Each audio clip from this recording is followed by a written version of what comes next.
رسول اللہ صلی اللہ علیہ وسلم نے فرمایا من لازم الاستغفار جعل اللہ له من كل هم فرجا ومن كل ضيق مخرجا ورزقه من حيث لا يحتسب، جو استغفار کو لازم پکڑتا ہے. اور دوسری روایت کے لفظ من اکثر الاستغفار، جو کثرت سے استغفار کرتا ہے، جعل اللہ له من كل هم فرجا، اس کی بخشش تو ہوگی قیامت کے دن. اللہ انعامات سے تو نوازیں گے، لیکن دنیا میں بھی اللہ رب العزت اس کے غم کو خوشی میں تبدیل فرما دیتے. ومن كل ضيق مخرجا، اور اس کی تنگی کو آسانی بنا دیتے ہیں. ورزقه من حيث لا يحتسب، اور اللہ رب العزت وہاں سے اس کو رزق عطا کرتے ہیں دنیا میں جہاں سے اس کا گمان بھی نہیں ہو. اور قرآن مجید میں اللہ رب العزت اس لیے فرماتے ہیں، نوح علیہ السلام کی حکایت کرتے ہیں، فَقُلْتُ اسْتَغْفِرُوا رَبَّكُمْ إِنَّهُ كَانَ غَفَّارًا يُرْسِلِ السَّمَاءَ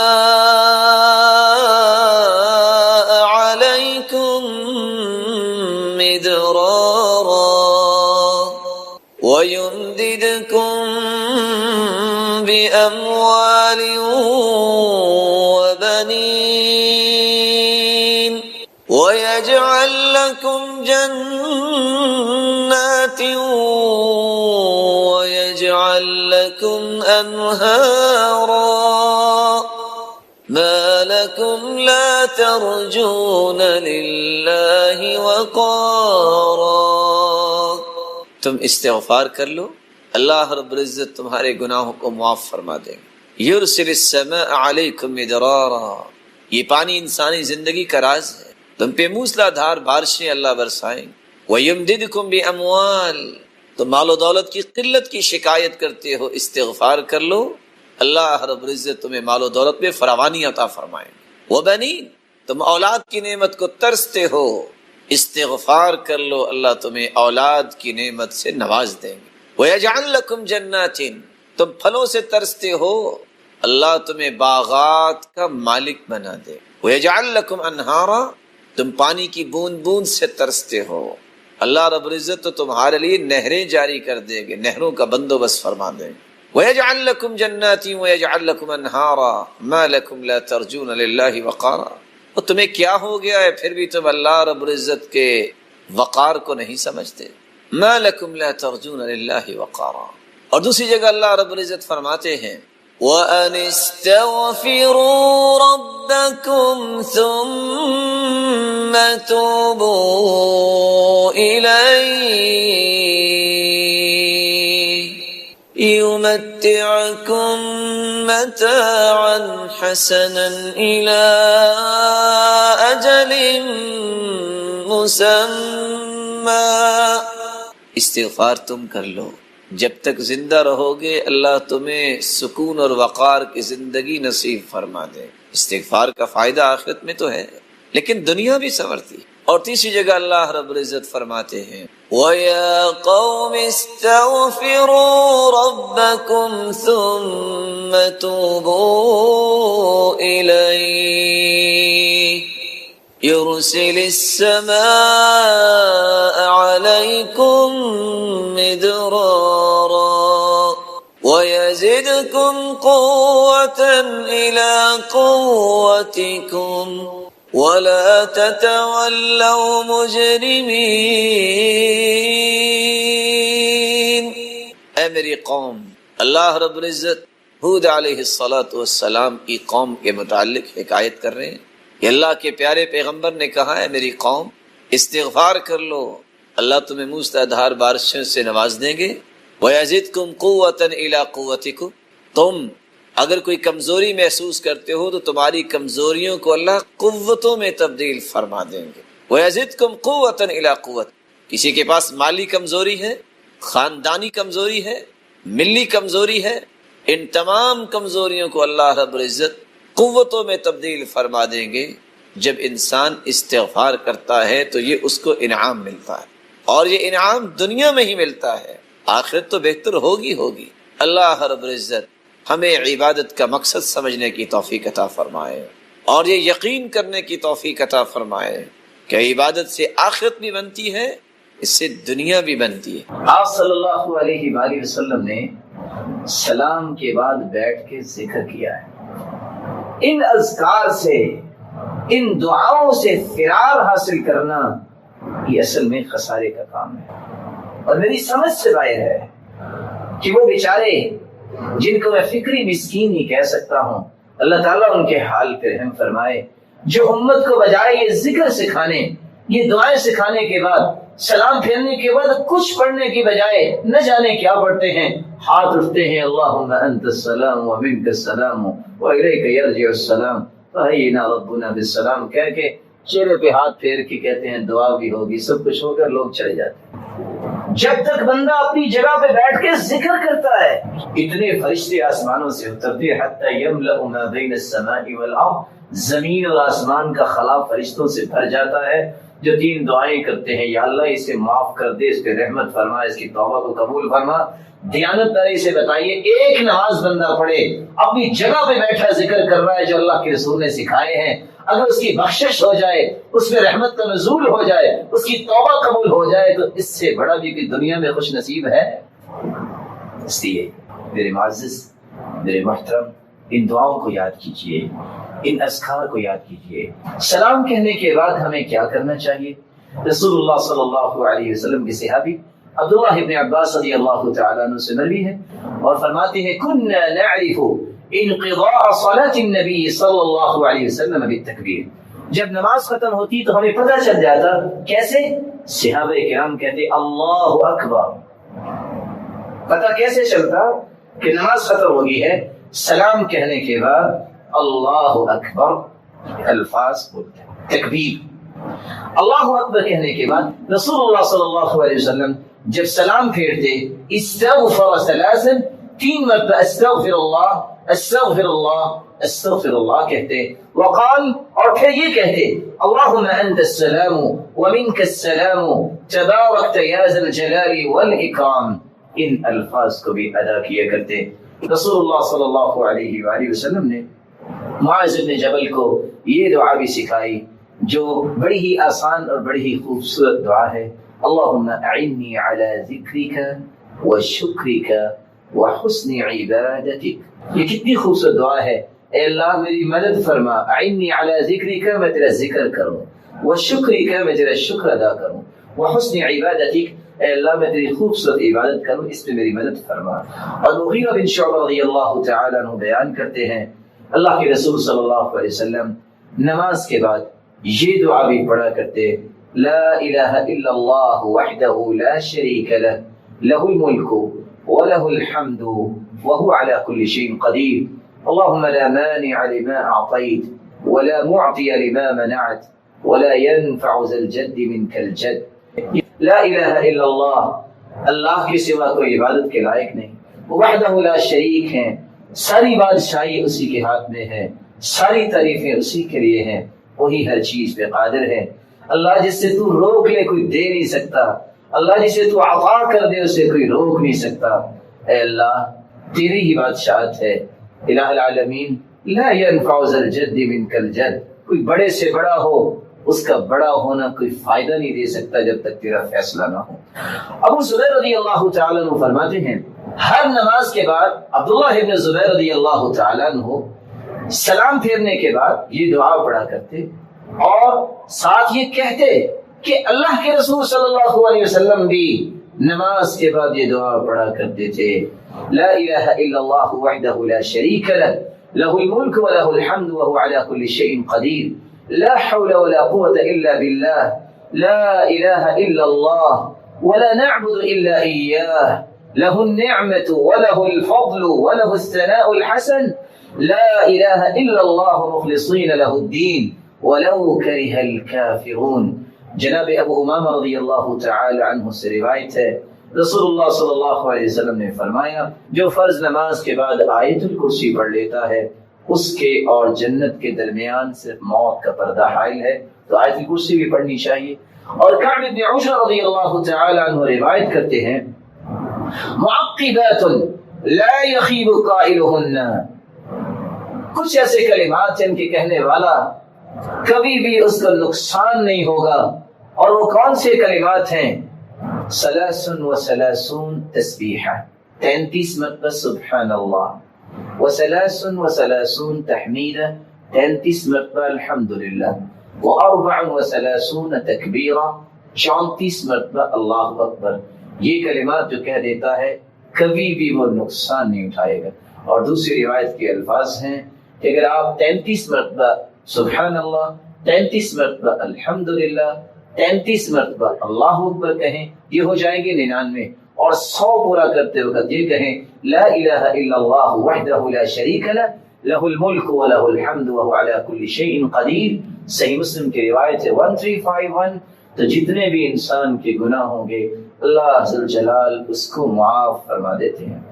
آپ کبھی یہ کر سکتے ہیں اور کبھی یہ کر سکتے ہیں، اور تیسرا طریقہ بھی یہ ہے کہ آپ 10 مرتبہ سبحان اللہ، 10 مرتبہ الحمدللہ، اور 10 مرتبہ اللہ اکبر بھی کہہ سکتے ہیں۔ براء ابن عازب رضی اللہ تعالی عنہ روایت کرتے ہیں، ہم اللہ کے رسول کے پیچھے نماز پڑھ رہے تھے، ہمارا یہ ذہن ہوتا تھا کہ ہم دائیں طرف بیٹھیں، کہ آپ کا چہرہ انور دائیں طرف پہلے سلام پھیرے گی تو نظر آئے گا، آپ صلی اللہ علیہ وسلم ہماری طرف متوجہ ہوں گے۔ میں نے سنا آپ نماز سے فارغ ہوئے تو آپ یہ دعا بھی کر رہے تھے، رب قنی عذابک یوم تبعث او تجمع عبادک، رب قنی عذابک، اے اللہ تو مجھے اپنے عذاب سے بچا، کب؟ یوم تبعث عبادک او تجمع عبادک، جب تو پوری کائنات کو اپنے پاس جمع کرے گا۔ یہ وہ دعائیں ہیں جو رسول اللہ صلی اللہ علیہ وسلم سلام کے بعد مانگا کرتے۔ ایک مسلمان جب قرآن مجید کی تلاوت کرے، جب قرآن مجید کو پڑھے، اس کے سامنے کون سے اہداف ہونے چاہیے، کون سے مقاصد ہونے چاہیے؟ بندہ مومن جس کو توفیق مل جائے کہ میں نے قرآن کو پڑھنا ہے، اسے چاہیے کہ 5 اہداف کو سامنے رکھے۔ سب سے پہلا ہدف قراءۃ القرآن بقصد العلم والمعرفہ، قرآن اس نظریے سے پڑھے، کائنات میں سب سے بڑا علم قرآن کا علم، سب سے بڑی معرفت قرآن کی معرفت ہے۔ سیدنا عبداللہ ابن مسعود رضی اللہ تعالی عنہ وارضاہ اس لیے کہا کرتے تھے اذا اردتم العلم فانثروا هذا المصحف فإن فيه علم الاولین والآخرین۔ اذا اردتم العلم، اگر تمہارے اندر علم کی خواہش پیدا ہو جائے کہ میں نے علم سیکھنا ہے، مجھے معرفت و عرفان چاہیے، مجھے پہچان چاہیے، اگر تم زندگی کے حقائق کا ادراک کرنا چاہتے ہو تو اس قرآن کو کھول لیا کرو۔ فإن فيه علم الاولین والآخرین، اس قرآن کے اندر پہلی تمام الہامی کتابوں کا بھی علم ہے، والآخرین، اور قیامت تک آنے والی انسانیت کی ضروریات کا بھی علم ہے۔ یہی وجہ ہے مسروق ابن الاجدع کہا کرتے تھے ما نسأل اصحاب محمد صلی اللہ علیہ وسلم عن شيء الا وعلمهم في القرآن ولكن قصر علمنا منه۔ ہم جب بھی صحابہ کرام رضی اللہ عنہم وارضاہم سے کوئی سوال کرتے تو وہ جواب قرآن مجید سے دیتے، ولیکن قصر علمنا منہ، آج ہمارا علم ناقص ہو گیا ہے، اس لیے ہمیں قرآن سے جواب نہیں ملتا۔ رسول اللہ صلی اللہ علیہ وسلم کے صحابی ابو ہریرہ رضی اللہ تعالی عنہ اس لیے کہا کرتے تھے البیت الذی یتلی فیہ کتاب اللہ کیسر خیرہ، وہ گھر جس میں اللہ کی کتاب کی تلاوت کی جاتی ہے اس گھر کی خیر و برکت زیادہ ہو جاتی ہے۔ وحضرته الملائکہ، اور اس گھر میں اللہ کے نورانی فرشتے حاضر ہو جاتے ہیں۔ وخرجت منہ الشیاطین، اور شیاطین اس گھر سے بھاگ جاتے ہیں۔ والبیت الذی لا یتلی فیہ کتاب اللہ، اور وہ گھر جس گھر میں اللہ کے کلام کی تلاوت نہ ہو قل خیرہ ضاق بأہلہ، وہ گھر تنگی داماں کی شکایت کرتا ہے۔ وقل خیرہ، اور اس گھر کی خیر و برکت ختم ہو جاتی ہے۔ وحضرته الشیاطین، اور شیاطین اس گھر میں ڈیرے جما لیتے ہیں۔ وخرجت منہ الملائکہ، اور نورانی فرشتے اللہ کی رحمت کے فرشتے اس گھر سے چلے جاتے ہیں۔ اور رسول اللہ صلی اللہ علیہ وسلم پر قرآن نازل ہوا، اس میں واقعتاً سب سے بڑی علم و معرفت ہے۔ آج ٹیکنالوجی کے نام پہ اپنے آپ کو مرعوب کرنے والے سوچیں، قرآن مجید نے تو اس کا بھی حکم دیا، قرآن مجید نے تو اس کی بھی حقیقت کھولی۔ وَأَنزَلْنَا الْحَدِيدَ فِيهِ بَأْسٌ شَدِيدٌ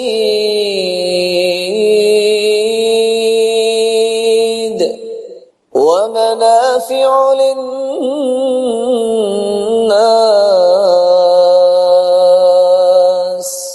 لوہے کو ہم نے اتارا ہے، اس میں پروفٹ بھی ہے اور پاور بھی ہے۔ پوری کی پوری ٹیکنالوجی اس آیت کے گرد طواف کرتی نظر آتی ہے۔ اور آج لاکھوں میں گلیکٹک سسٹم قرآن مجید کی ایک آیت کو اگر انسان سمجھ لے تو اس کا طواف کرتے نظر آتا ہے۔ قرآن مجید میں اللہ رب العزت فرماتے ہیں وَالشَّمْسُ تَجْرِي لِمُسْتَقَرٍّ لَهَا، اور دوسری جگہ فرمایا إِنَّ فِي خَلْقِ السَّمَاوَاتِ وَالْأَرْضِ وَاخْتِلَافِ اللَّيْلِ وَالنَّهَارِ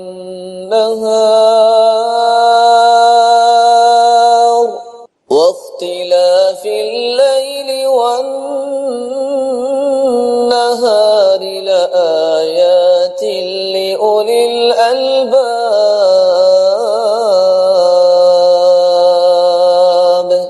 یہ دن رات کی آمد و رفت میں نشانیاں اللہ نے رکھی ہیں عقل والوں کے لیے۔ سورج اپنے مدار پہ ہے، چاند اپنی جگہ گردش کر رہا ہے۔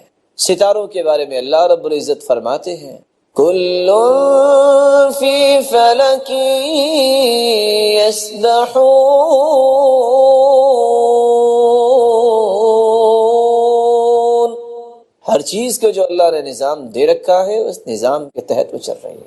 اس لیے قرآن مجید کو پڑھتے وقت سب سے پہلا ہدف یہ ہونا چاہیے کہ مجھے سب سے بڑی معرفت اور علم مل جائے۔ اور سب سے بڑی معرفت اور علم یہ ہے کہ انسان اپنے خالق کو پہچانے کہ مجھے پیدا کس نے کیا، مجھے رزق کون دیتا ہے، میری زندگی کی تدبیر کون کرتا ہے، مجھے کل قیامت کے دن کس کے سامنے کھڑا ہونا ہے، مرنے کے بعد مجھ سے پوچھا جائے گا تو کس رب کے بارے میں پوچھا جائے گا۔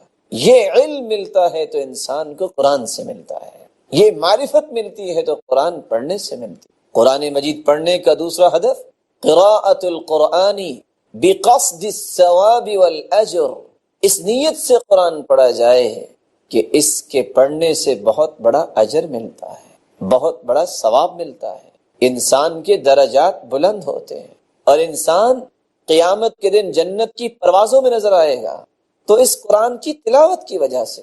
رسول اللہ صلی اللہ علیہ وسلم نے اس لیے فرمایا من قرأ حرفا من کتاب اللہ فَلَهُ بِهِ حَسَنَةٌ وَالْحَسَنَةُ بِعَشْرِ أَمْثَالِهَا، جو ایک حرف کی تلاوت کرتا ہے اللہ رب العزت اسے 10 نیکیاں عطا فرماتے ہیں۔ قرآن مجید پڑھتے وقت تیسرا ہدف یہ سامنے ہونا چاہیے قراءۃ القرآن بقصد العمل، قرآن اس لیے پڑھا جائے کہ میں نے اس کی تعلیمات کی روشنی میں اپنی زندگی کے زاویوں کو درست کرنا ہے، اپنے رویوں کی نوک پلک ٹھیک کرنی ہے۔ آجری اس لیے فرماتے ہیں قرآن کی تلاوت صحیح وہ کرتا ہے جو قرآن کو کھول کے بیٹھ جاتا ہے، جب متقین کا تذکرہ آتا ہے تو رک کر سوال کرتا ہے میرے مالک یہ تو متقین ہیں اور تقوی اختیار کرنے والے ہیں اور یہ ان کا انعام ہے، میں کب متقین کے صف میں کھڑا ہوں گا۔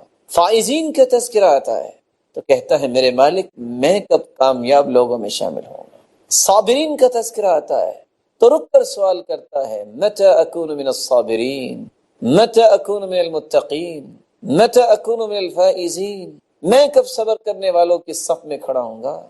خواہش نفس کو کنٹرول کرنا اور اس کو توڑنے والوں کا تذکرہ آتا ہے تو کہتا ہے اے اللہ میں ان لوگوں کے صف میں کیسے آؤں گا جنہوں نے تیری رضا کے لیے سب کچھ چھوڑ دیا۔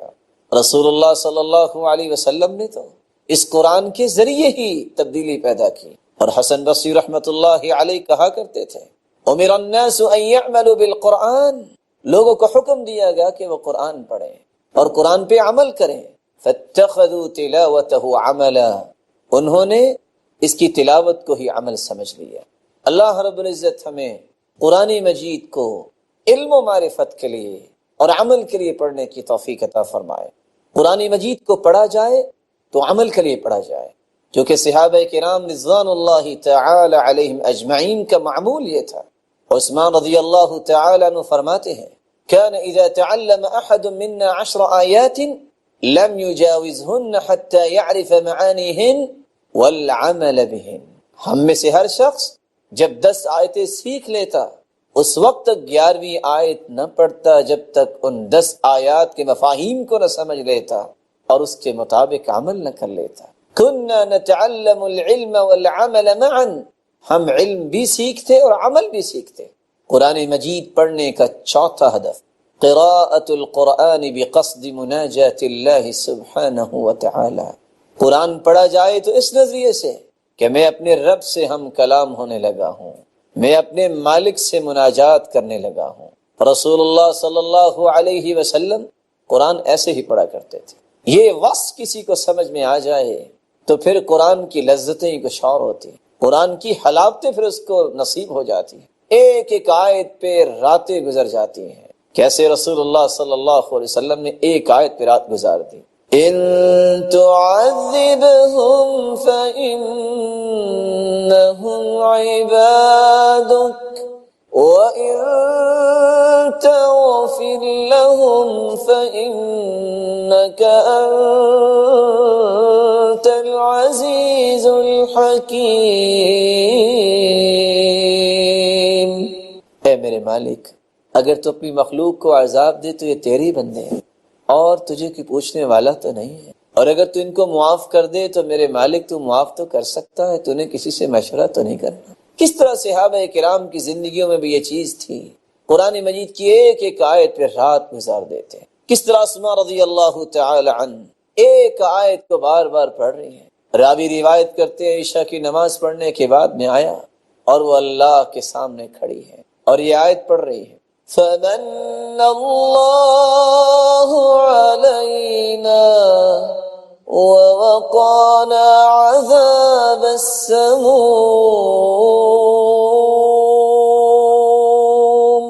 اللہ یہ تیرا احسان ہوگا اگر تو جہنم سے ہمیں محفوظ فرما دے۔ تردد هذه الآية وتبكي تقرأ وتبكي، آیت پڑھتی ہیں رونے لگ جاتی ہیں، آیت پڑھتی ہیں رونے لگ جاتی ہیں۔ کس طرح محمد ابن کعب القرظی اس آیت کی تلاوت کرتے ہیں اور بار بار پڑھتے جاتے ہیں۔ اذا زلزلت الارض زلزالها واخرجت الارض اثقالها وقال الانسان ما لها يومئذ تحدث اخبارها بأن ربك أوحى لها۔ جب قیامت کا زلزلہ آئے گا زمین اپنے سارے بوجھ باہر نکال دے گی۔ وقال الانسان ما لها، انسان کہے گا کیا ہو گیا، یہ تو سارے راز ہی کھول رہی ہے۔ یومئذ تحدث اخبارها بأن ربك اوحى لها، زمین ہر گناہ کی خبر دے گی، جس زمین پر کسی نے گناہ کیا ہوگا کیونکہ اس کو رب نے حکم دیا ہوگا آج بول کے بتاؤ کس نے کیا گناہ کیا۔ کس طرح سعید ابن جبیر رحمت اللہ علیہ کس طرح ایک آیت کو بار بار پڑھ رہے ہیں وَاتَّقُوا يَوْمًا تُرْجَعُونَ فِيهِ إِلَى اللَّهِ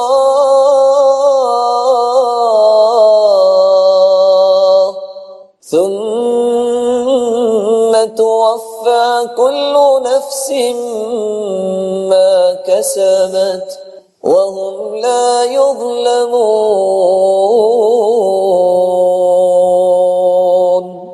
ڈر جاؤ اس دن سے جس دن تمہیں اپنے رب کی طرف لوٹ کے جانا ہے۔ کل نفس بما کسبت، جو کچھ کسی جان نے کمایا ہوگا اسی کے مطابق اسے بدلہ دیا جائے گا اور ظلم نہیں کیا جائے گا۔ کس طرح حسن بصری رحمت اللہ علیہ ساری رات یہ آیت پڑھتے نظر آتے ہیں وَإِن تَعُدُّوا نِعْمَةَ اللَّهِ لَا تُحْصُوهَا إِنَّ الْإِنسَانَ لَظَلُومٌ كَفَّارٌ۔ اگر تم اللہ کی نعمتوں کا شمار کرنا چاہو تو شمار کرنا ممکن نہیں۔ اتنی نعمتوں کے مل جانے کے بعد بھی انسان ناشکری کرتا ہے، اپنی جان پہ ظلم کرتا ہے۔ کیسے ظلم کرتا ہے؟ جب وہ اللہ کی ناشکری کرے گا تو اللہ کیسے اسے نعمتوں سے نوازیں گے؟ کس طرح تمیم داری ایک ہی آیت کو ساری رات پڑھ رہے ہیں یہاں تک صبح ہو جاتی ہے۔ ام حسب الذین اجترحوا السیئات ان نجعلهم كالذين آمنوا وعملوا الصالحات سواء محياهم ومماتهم ساء ما يحكمون ام حسب الذين اجترحوا السيئات ان نجعلهم كالذين آمنوا، جنہوں نے گناہ کیے ان کا گمان یہ ہے کہ ہمیں بھی بدلہ ان کی طرح ملے گا جنہوں نے صالح اعمال کیے؟ یہ نہیں ہو سکتا، ہر ایک کو اس کے عمل کا بدلہ ہی ملے گا۔ سلف کی عادت یہ تھی کہ وہ ایک ایک آیت پہ رات گزار دیا کرتے تھے۔ ابن القیم رحمۃ اللہ علیہ سے فرمایا کرتے تھے هذه عادت السلف يردد احدهم الآیۃ الى الصبح، یہ سلف کی عادت تھی، ایک ہی آیت کو بار بار پڑھتے پڑھتے ساری رات گزار دیتے، کیونکہ ان کو قرآن پڑھنے میں لذت ملتی تھی۔ وہ اللہ سے مناجات کے نظریے سے قرآن پڑھتے تھے، اللہ سے ہم کلام ہونے کے لیے وہ قرآن پڑھتے تھے۔ اور امام نووی رحمۃ اللہ علیہ فرماتے ہیں وَقَدْ بَاتَ جَمَاعَةٌ مِنَ السَّلَفِ يَتْلُو الْوَاحِدُ مِنْهُمُ الْآيَةَ الْوَاحِدَةَ لَيْلَةً كَامِلَةً أَوْ مُعْظَمَهَا يَتَدَبَّرُهَا عِنْدَ الْقِرَاءَةِ، سلف صالحین کی ایک جماعت ساری رات ایک آیت یا آیت کا ایک حصہ تدبر اور تفکر کے لیے پڑھتے پڑھتے گزار دیا کرتے۔ قرآن مجید کی تلاوت کا پانچواں ہدف قراءۃ القرآن بقصد الاستشفاء به، قرآن پڑھا جائے تو اس لیے کہ اس میں شفا ہے، اس میں روحانی شفا بھی ہے اور جسمانی شفا بھی ہے۔ اللہ رب العزت قرآن مجید میں فرماتے ہیں وَنُنَزِّلُ مِنَ الْقُرْآنِ مَا هُوَ شِفَاءٌ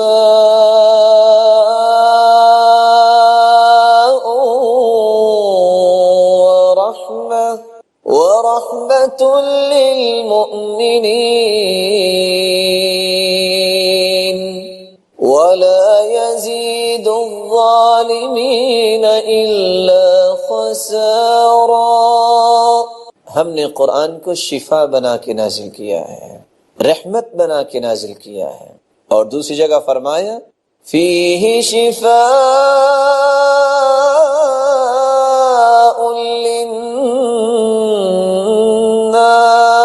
للناس وہدی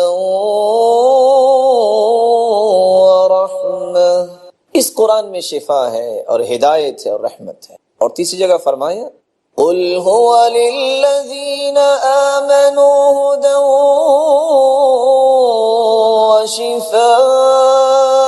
وشفاء، کہہ دیجئے مومنوں کے لیے اللہ نے اس میں ہدایت رکھی ہے اور شفا رکھی۔ اور اللہ رب العزت فرماتے ہیں یا ایھا الناس قد جاءتکم موعظۃ من ربکم وشفاء لما فی الصدور وہدی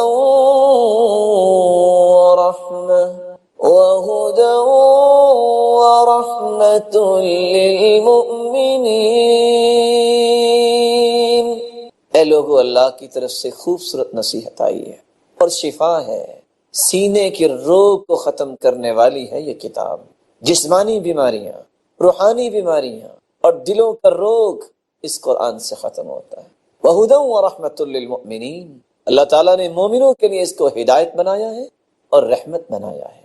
اللہ رب العزت ہمیں ان اہداف کو سامنے رکھتے ہوئے قرآن کی تلاوت کی توفیق عطا فرمائے، اور اللہ رب العزت انہی مقاصد کو حاصل کرنے کے لیے ہمیں قرآن پڑھنے کی توفیق عطا فرمائے۔ اللہ رب العزت ہمیں قرآنی برکات سے نواز دے اور ہمیں روحانی اور جسمانی شفا نصیب فرمائے اور صاحب قرآن کی رفاقت نصیب فرمائے اور اپنے دیدار کا مستحق بنائے۔ تو آئیے ان 8 دلوں کا تذکرہ سنیے جو اللہ کو پسند ہیں، اور میرے اور آپ کے لیے ایک لمحہ فکریہ ہے، ہم بھی ان دلوں کا تذکرہ قرآن کی زبانی سنیں اور پھر سوچیں کہ میں اس وقت کون سے دل کا مالک ہوں، میرا دل کیسا ہے۔ پہلا دل القلب السلیم، سلامتی والا دل جس میں شرک نہیں، کفر سے سلامت، بدعت سے سلامت، ذلت والے کاموں سے سلامت، اللہ کی یاد، اخلاص، آخرت کی فکر، یہ دل اللہ تعالیٰ کو بہت پسند ہے۔ یوم لا ينفع مال ولا بنون إلا من أتى الله بقلب سلیم۔ اللہ کو وہ دل پسند ہے جو قلب سلیم ہو، قیامت کو نہ اولاد کام آئے گی نہ قیامت کو مال کام آئے گا۔ دوسرا دل جو اللہ تعالیٰ کو پسند ہے القلب المنیب، قلب منیب وہ ہوتا ہے جو اللہ کی طرف رجوع کرنے والا، جب بھی پکار اٹھے رب کی، امید کی گرہ بند ہے رب کی طرف، سوچ آئے یہ کیسے ہوگا، ہوگا کیونکہ میرا رب میرے ساتھ ہے، یہ میں کیسے کر پاؤں گا، ایسے کر پاؤں گا رب مجھے توفیق دے گا۔ تیسرا دل جو اللہ کو پسند ہے القلب المخبت، قلب مخبت اخبات والا دل۔ اخبات کا مطلب ہوتا ہے دل کی بھرپور توجہ، اٹھا ہے اللہ اکبر، بیٹھا ہے الحمدللہ، کھانا کھایا ہے الحمدللہ، چلتے پھرتے سبحان اللہ، لا الہ الا اللہ۔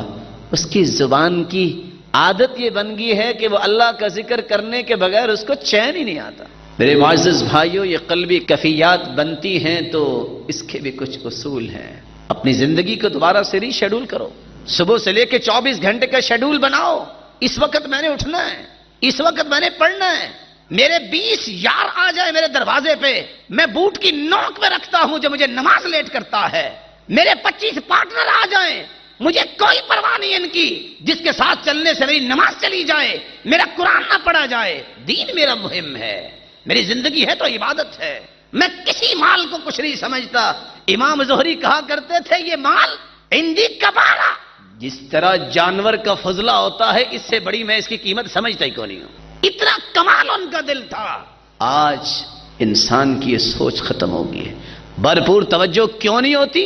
اس دل میں ہے پتہ نہیں کیا کچھ، آپ اس دل کو کھول کے دیکھو، ہزاروں ایسی نکلیں گی چیزیں، دل چھوٹا سا ہے، اس کو اللہ کی محبت سے بھرو، اس کے محبوب کی محبت سے بھرو، قرآن کی محبت سے بھرو۔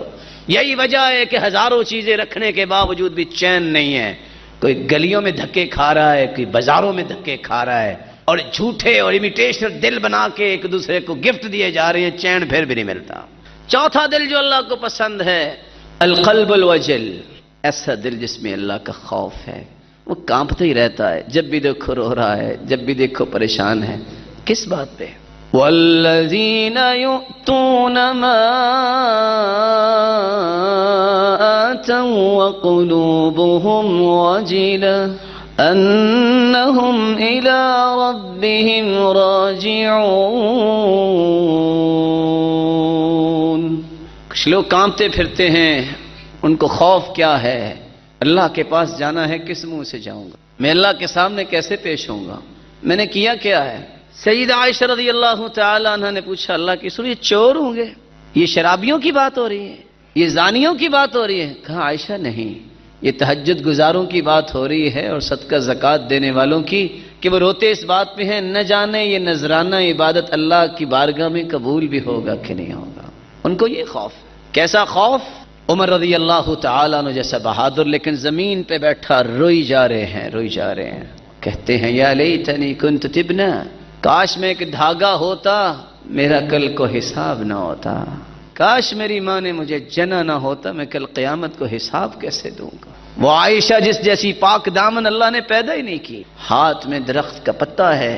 کسی نے پوچھا مومنوں کی ماں آپ کیوں روئی جا رہی ہیں؟ کہتی ہیں یا لیتنی کنت ورقة من هذه الشجرة، کاش میں ایک درخت کا پتا ہوتی، مجھے کوئی جانور کھا لیتا، میں کل قیامت کو حساب کیسے دوں گی؟ اس طرح کا دل اللہ کو پسند ہے۔ ہمارا تو دل اللہ اس کو نیک بنا دے. معمولی سی نماز پڑھ لے تو اللہ پہ احسان جتلانے لگ جاتا ہے. میں نمازیں 4 پڑھتا ہوں. نہیں میں 3 تو پڑھتا ہوں. ارے اللہ کے بندے 4 پڑھو گے پھر بھی فائدہ تمہیں کیا ہوگا جب تک 5 نہیں پڑھو گے. ایک نماز چھوڑو گے 6,500 سال جہنم میں جلنا پڑے گا. کہاں کی ایمانی رہ گئی ہے. 5واں دل جو اللہ تعالیٰ کو پسند ہے القلب التقی، متقی دل. متقی دل وہ ہوتا ہے جس کے دل میں اللہ کی نشانیوں کی قدر ہوتی ہے، اللہ کی نشانیوں کی عظمت ہوتی ہے. وَمَن يُعَظِّمْ شَعَائِرَ اللَّهِ فَإِنَّهَا مِن تَقْوَى الْقُلُوبِ. جو اللہ کی شعائر کی عظمت کو اپنے دل میں پیدا کر لیتا ہے یہ اس کے دل کے متقی ہونے کی نشانی. اللہ کے شعائر کون سے ہیں؟ بیت اللہ، مسجد نبوی، بیت المقدس، تمام دنیا کی مساجد، اہل علم، اہل قرآن، علماء، یہ اللہ کی نشانیاں ہیں. 6واں دل جو اللہ تعالیٰ کو پسند ہے القلب المہدی، ہدایت یافتہ دل. ہدایت یافتہ دل کون سا ہے؟ جو اللہ کے فیصلوں پہ راضی ہونے والا ہے. جو میرے رب نے فیصلہ کیا ٹھیک کیا، مجھے وقتی طور پہ سمجھ نہیں آتا لیکن جو فیصلہ کیا ٹھیک کیا.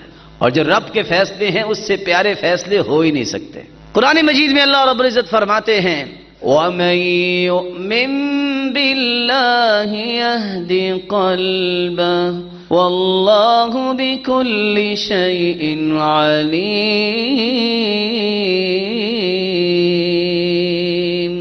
جس کے دل میں ایمان آ جاتا ہے